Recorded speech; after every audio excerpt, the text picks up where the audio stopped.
Singapore থেকে Malaysia লাঙ্কাউইতে land করার পর আমরা যে জিনিসটা ফেস করি তাহলে এই যে এখানে একদল লোক আছেন, ওনারা এসে আমাদেরকে জিজ্ঞেস করেন এয়ারপোর্টে যে আপনার কি রেন্টে কার লাগবে কিনা, হোটেল বুকিং লাগবে কিনা, আপনার কোনো প্যাকেজ ট্যুর প্যাকেজ লাগবে কিনা।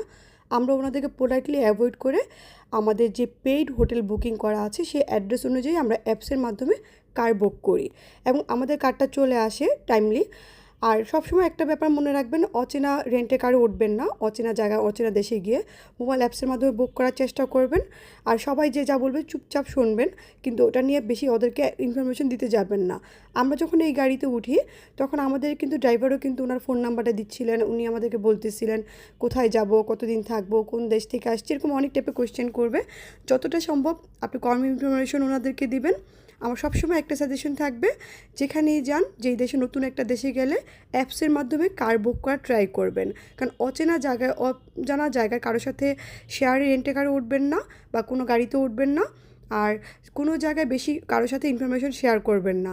হ্যাঁ, ফ্রেন্ডলি বিহেভ সবার সাথেই করতে পারেন, সবাই ফ্রেন্ড, বাট সব ইনফরমেশন দেওয়া যাবে না।